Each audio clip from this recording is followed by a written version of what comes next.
He harassed me! Put him behind bars!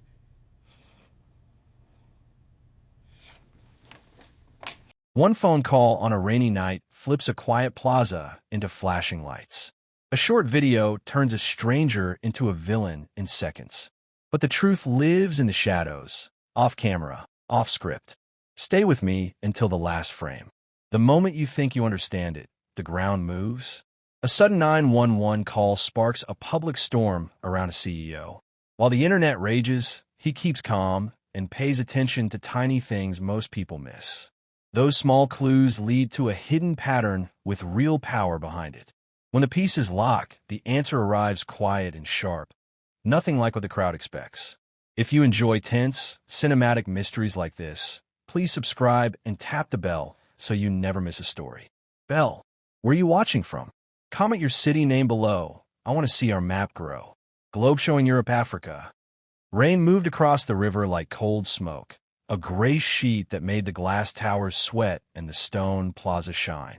The wind pushed water under the pavilion and into the seams of the benches, and the city sound laid itself over the weather like a second skin. Brakes, horns, elevator hums, that steady far-off siren that always seems to be going to someone else. A call connected in a quiet room. The voice on it belonged to a white woman with a neat ponytail and a raincoat cinched so tight the belt hung like a tail. She spoke in a controlled rush, the kind that lives halfway between panic and rehearsal. I'm at Riverfront Plaza. A man just threatened me. He reached in his jacket. I think he has a knife. He followed me. I am scared. The dispatcher's voice stayed calm. Descriptions. Where? What he did. She gave them like bullet points. Tall. Dark coat. Late 40s. Corporate look. He told me not to film him. He leaned close. I thought he'd cut me. People are staring. Please, hurry. The sirens bent through the blocks, sliding over glass, dipping under bridges, growing until they were here, and then were the only sound. Heads turned. Phones lifted. Rain beaded the screens in tiny prisms. Under the pavilion roof, a man stood with a coffee and a folder and a pen behind his ear, blinking at the police as if he had stepped into an elevator and found a horse inside. Evan Holt had the kind of face that looks familiar in a way you don't like. Not famous in the billboard way, but familiar like a stock photo of responsibility. He ran a firm that stitched software to supply chains so smoothly that other people made money and thanked him with emails that looked like weather reports. He had come here after a call with Zurich to read a quarterly report on paper, because the sound of pages and the weight of a pen steadied his thoughts in a way a screen could not. The officers approached with that careful choreography that says we will not be surprised. Sir, one said, may we talk? A beat later, it skipped to hands and metal. The cold bracelet on his wrist, the other wrist, the click that makes even innocent people look guilty in the lens.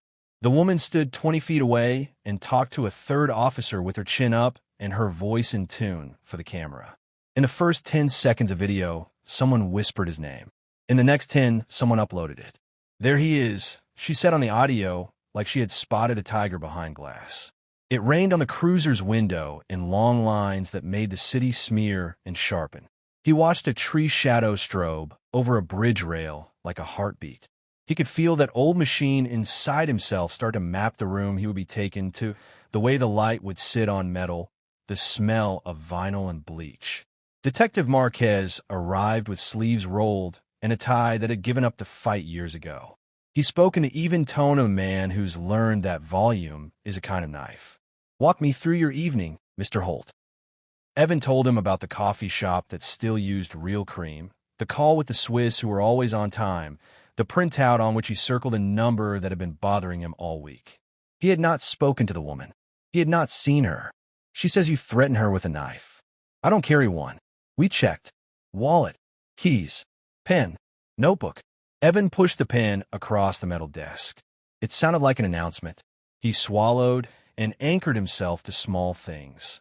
The hum above them, the slow wall clock that lagged like a tired heart, the way the detective watched him not like a liar, but like a man inside a story that was louder than truth.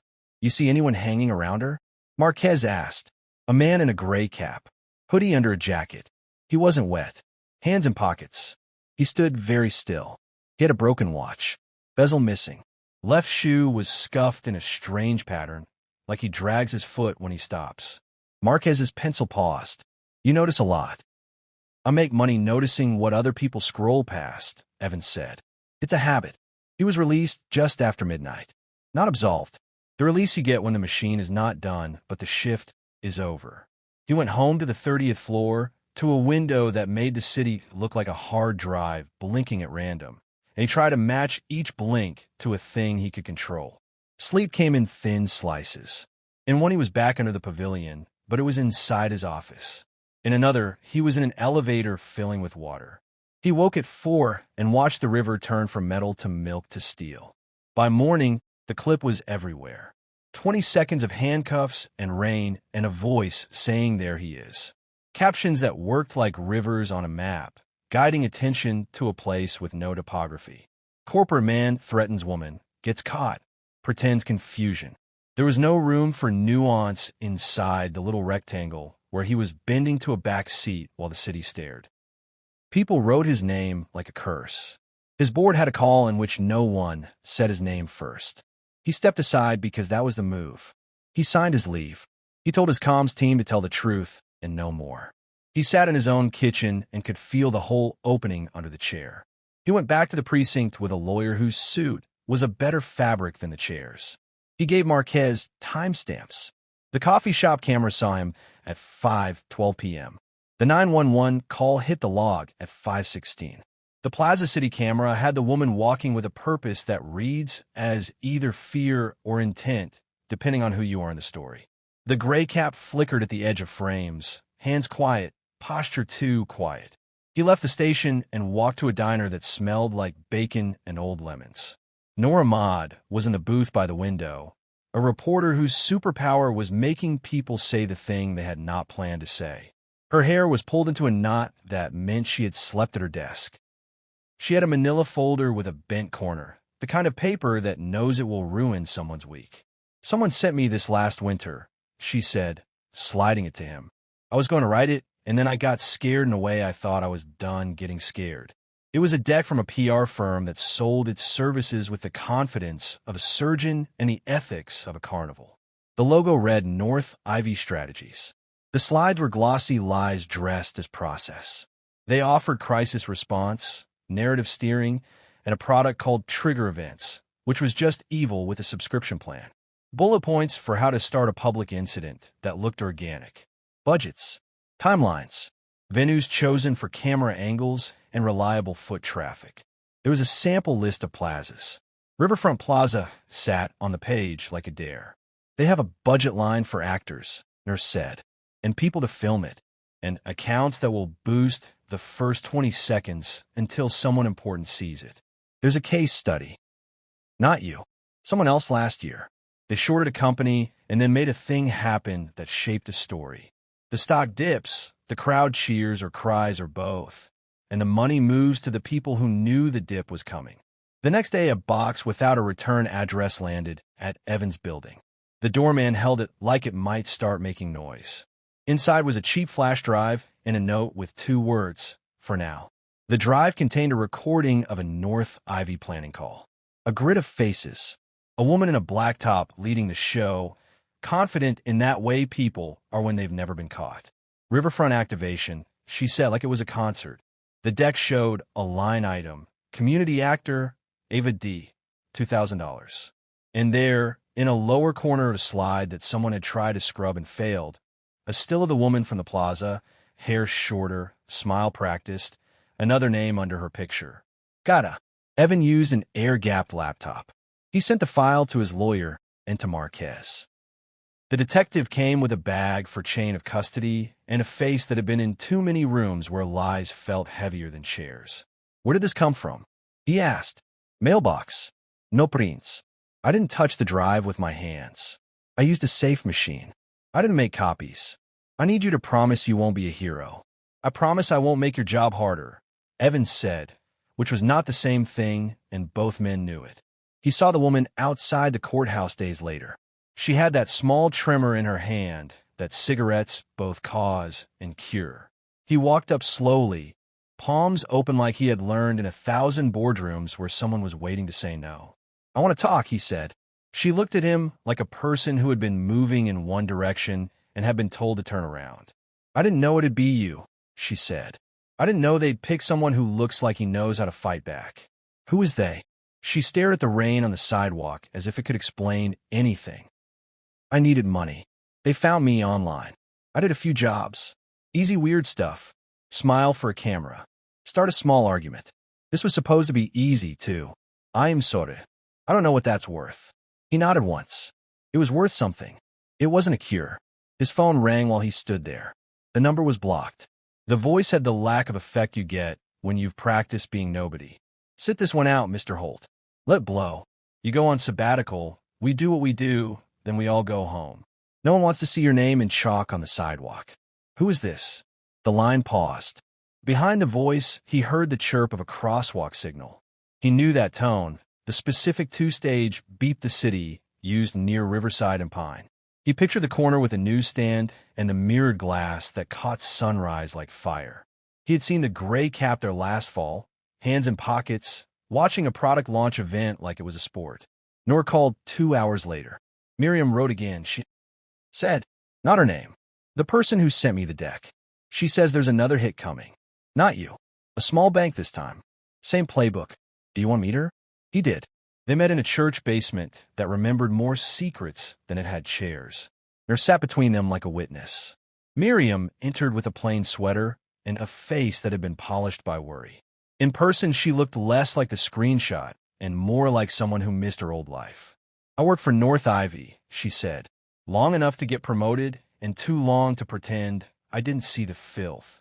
Most of it was gray. Then Lantern Ridge came in with money that smelled like gasoline. They had a system. They'd short a stock. We'd spark a moment. An angry video is a match in a dry field. The right accounts push it. The mainstream follows. The price dips. They close their position. We call it a win. Everyone else calls it a mood. We call it a quarter. I sent the deck you saw. I've been trying to pick a side since I did that. She had emails. Contracts with soft words for hard acts.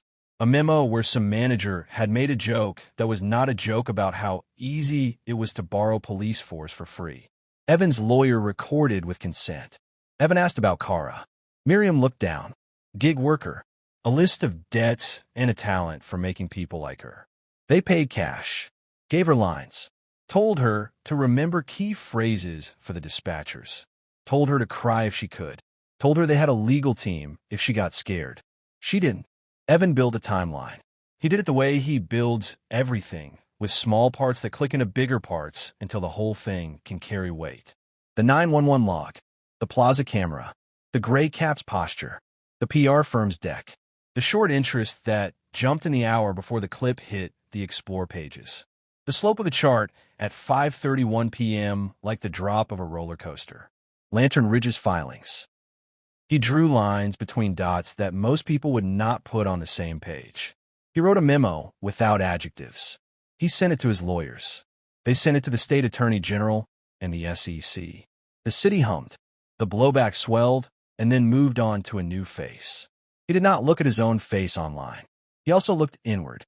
There were leaks he could not explain. Phrases he had written in private appeared half-chewed in comments under the video. He seeded 3 trap documents across different parts of his firm, each with a unique nonsense phrase hidden in the footer, a little canary he could hear sing only if it left the cage. He shared them with 3 people. In a week, one of the phrases, Glass River Hum, showed up in a North Ivy email Miriam forwarded from an account she still had access to. The document had been passed. He checked who had seen that version in his house. The list had one name that hurt to read. His head of growth, a man named Tyler who had a gift for making attention feel earned, walked into Evan's office with a smile that belonged to another time. Evan asked him to sit. He asked him to walk him through his week. The answers were fine. The tone was wrong. Evan did not throw a charge at him. He called Marquez. He sent the logs. He asked the board to move him off systems access for a routine audit. Tyler left that day with a cardboard box and a look of a man who had lost the plot of the story he thought he was writing. The next hit played out across town on a Tuesday at lunch. A community bank. The same woman, the same clip call, the same choreography of fear. This time a bystander's camera caught more. The man in the gray cap stood off to the side and gave the smallest nod to a second person who drifted into film. Nora ran the video in slow motion on her laptop. You could see the nod if you knew to look. You could see the hand signal that meant go now. The bank manager came out with a hand up, trying to be human. He looked left, and the internet told him who he was. The gray cap looked back toward the crosswalk, and then away, a little twitch of man who hears the police in his future. Marquez called at midnight. We're ready to move. Quiet. Warrants in the morning. Do not turn this into a show. Evan did not sleep. He paced his apartment and counted the red lights across the river until they all fell into a pattern and started to look like a plan. At dawn, he ran along the river in the misty cold. The path slick, his breath the only proof that he was warming up. He thought about revenge the way he had as a boy, standing outside the principal's office with a scraped knee and a plan to get even. He thought about revenge the way you do at 47, aware that everything that feels good costs twice when the bill comes. He called a broker who deals in ugly paper. North Ivy owed money to printers and landlords and a vendor who installs fiber. The broker could buy that debt for cents on the dollar. Evan had lawyers dig up the contracts. There was a clause that let a creditor who held a threshold force a sale of assets or install an overseer with teeth. It was boring law. It was a trapdoor under a company built on charm. He asked Noor to help him shape a story not for the internet, but for rooms. He invited his board, a few investors who cared about bones not skin, the AG's deputy who chases financial crimes, the detective who had watched him under bright lights, and a representative from Lantern Ridge because he wanted the man to hear the hymn before it ended. He rented a faded ballroom with a painted ceiling that made people tilt their heads and forget what they were planning to shout.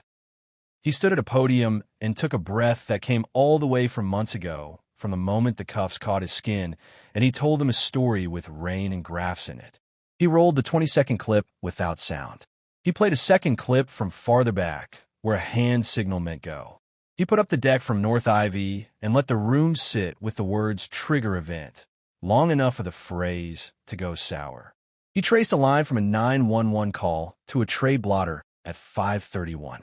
He said Lantern Ridge in a room where the name had always been said with a certain awe. He did not call anyone evil. He laid out the cause and effect and let the logic move like water downhill. Then he put up a slide that was not about the past. It was a list of debts and a clause that would let him, as a creditor, take control of North Ivy's wind down. He told them he had bought the paper. He told them he would not strip the firm for parts to make money. He would use the authority to preserve evidence, to set up a fund for the gig workers who had been used, to publish the playbooks so other cities would know the signs. He said the point of revenge is often to hurt the person who hurt you in the way you were hurt. The point this time is to break the tool so it cannot be used on the next person. The Lantern Ridge man stood. "You are out of your depth," he said, voice flat in that way that had made younger men flinch. "We will bury you in paper. We will make you irrelevant for so long you forget your own name." The AG's deputy leaned into the mic. "Try it," she said, not smiling. "Try in the light." Tape crossed North Ivy's doors the next day. Servers were seized with care. Not because anyone is dumb enough to leave everything in one place, but because the way people cheat always leaves Lynn under the bed. Lantern Ridge issued a calm note about cooperation. Hours later, their risk officer resigned. Withdrawals paused. The market did what it always does, pretend to be confused while it counted. Evan stayed off stages. He went to the river. He made coffee at home and sat in quiet. He wrote an email to his staff about what had happened that did not mention himself, except to say that he had not been okay, and now he mostly was. He told them that markets and stories share blood now, that they must build against that as much as they build with code. He told them they would fail at that, and they would try again. A week after the ballroom, another box appeared at his door. A second flash drive, an unadorned text file, a list of dates and timestamps and file names that had moved from inside his firm to an outside address linked to North Ivy. The pointer led to Tyler, the head of growth. There was a short note in a tone that sounded like it wanted to be forgiven. "I thought it was just business. I didn't think they'd go this far. I was wrong." Evan did not become a showman. He called Marquez. He called his board. He asked HR to keep the story small for the sake of the team. He did not leak the name. He did not need the internet to eat another man alive to feel whole. He met Kara's lawyer in a cramped office where the clock was stuck 5 minutes fast, as if time wanted out. He said he would not push for prison if she told the truth under oath. He would help her find a program. He would help her not by writing a check with his name on it and posting about it, but by calling one person who runs a quiet house where people sit at a wooden table and eat soup and learn how to make their hands useful again. The lawyer looked at him like she was waiting for a trap that did not spring. He left the office feeling tired and clean. He put money into a pilot with the city to train dispatchers to ask better questions. He did not talk about it.